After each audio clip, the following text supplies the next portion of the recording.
Es mediodía, 11 en Canarias. Hoy por hoy, hora 12.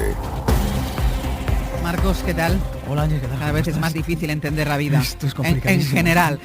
Tribunal Superior de Justicia de Madrid, que dice que las medidas adoptadas en la comunidad, no. Sí, echa por tierra el confinamiento perimetral de la capital y otros 9 municipios porque vulnera derechos fundamentales que no pueden restringirse a través de una orden como la del Ministerio de Sanidad. Vamos a volver a comunicar con Alfonso Ojea. Así es, José Antonio, bofetada a las pretensiones de cierre y limitación de derechos fundamentales en la orden del Gobierno central que ha debido de transponer la comunidad autónoma madrileña. Según los magistrados del Tribunal Superior de Justicia, no se puede convalidar, no se puede ratificar esa orden con medidas restrictivas en movilidad y en el derecho de reunión. Se precisa una ley aprobada por las Cortes y no una mera orden administrativa. Por tanto, no se pueden aplicar estas limitaciones. De hecho, no se puede denunciar a los ciudadanos que incumplan las medidas recogidas en esta orden del Gobierno regional madrileño.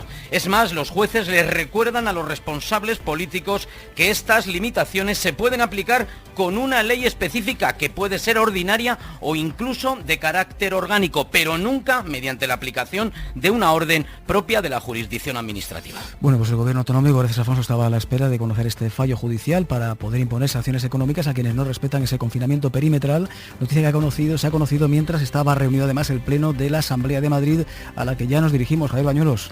Sí, de momento el Gobierno de Ayuso está analizando, José Antonio, cómo van a encajar esa decisión. Lo cierto es que previo a ese fallo, antes de conocer esa noticia, Isabel Díaz Ayuso ya había utilizado un tono mucho más suave de lo habitual con el Gobierno de España. La presidenta madrileña incluso le ha tendido hoy de nuevo la mano a Pedro Sánchez. Quiere seguir dialogando para encontrar una fórmula que no ahonde en la pandemia social y económica. Su propuesta, dice, es huir de los confinamientos severos. Y volveremos al diálogo con el Gobierno de España para ver si juntos podemos entre las dos administraciones aplicar entre los dos prácticas que consigan ir aplanando esa curva. Por ahora lo que hemos hecho es restringir la movilidad en algunas de estas zonas y sí, ha funcionado, se veía que estaba funcionando. Pero abogamos por una fórmula mixta y moderada de restricción de la movilidad y de cuarentenas selectivas. Hoy Ayuso ha modulado también su euforia en cuanto a los datos tras el toque de atención que le dio ayer su propio vicepresidente. Hoy la presidenta madrileña ha llegado a decir que no puede sacar pecho de la situación en Madrid y que no está orgullosa de los datos. Hora 12 y 2 minutos. El foco político sigue situado en Pablo Iglesias, justo 24 horas después de que el juez de la Audiencia Nacional, García Castellón, haya pedido al Supremo que le investigue por 4 posibles delitos relacionados con el caso Dina, un asunto sobre el que la también vicepresidenta del Gobierno, Nadia Calviño, no ha querido opinar a primera hora aquí en Hoy por Hoy. Bueno, más que no opinar, ha sido prácticamente de una asepsia especialmente llamativa. Esta es una cuestión judicial sobre la que no me voy a pronunciar, no me corresponde a mí y además yo creo que ya ha habido algunas personas del Gobierno que han expresado su opinión al respecto. Pero en el caso de que se llegara a imputar, por ejemplo, ¿debería dimitir? Insisto, Ángels, en que no voy a especular sobre este tipo de cuestiones sobre las que además no tengo los detalles. Iglesias dice que está convencido de que esa causa penal no va a tener recorrido en el Tribunal Supremo y así lo apuntaba en RACU. Ni como mera hipótesis concebimos que pueda haber una imputación. Vamos a esperar, prudencia, pero creo que es evidente para todo el mundo lo que está ocurriendo. Es inconcebible, es un imposible. En este país todavía no han condenado ni imputado a nadie solamente por sus ideas. La derecha de este país está dispuesta a utilizar todo tipo de medios, legales e ilegales, legítimos e ilegítimos, para hacer caer a este gobierno. A esto el vicepresidente segundo hace balance de su gestión en el Senado sin ninguna alusión directa a este asunto, a pesar de que ya empiezan las preguntas por parte de la oposición. María Majavacas.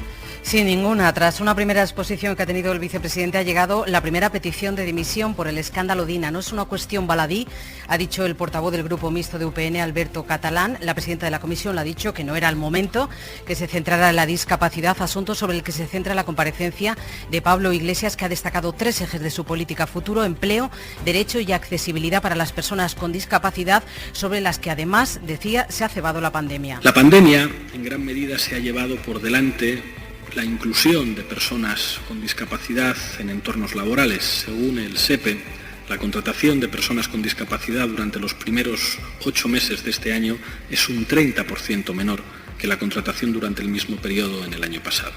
En el Senado continúa la comparecencia de Pablo Iglesias. Gracias. La patronal de la restauración estima que se va a cerrar este ejercicio con una caída de facturación de casi el 50%. A esta hora el ocio nocturno se moviliza de nuevo en Santiago. Lara Capello.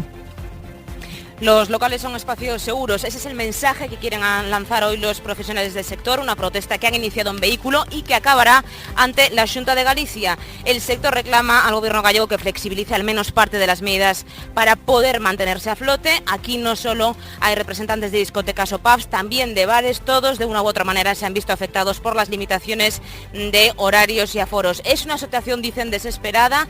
Por eso esperan llegar a algún tipo de acuerdo, como ya ocurrió en Santiago de Compostela, donde se han ampliado los horarios de cierre.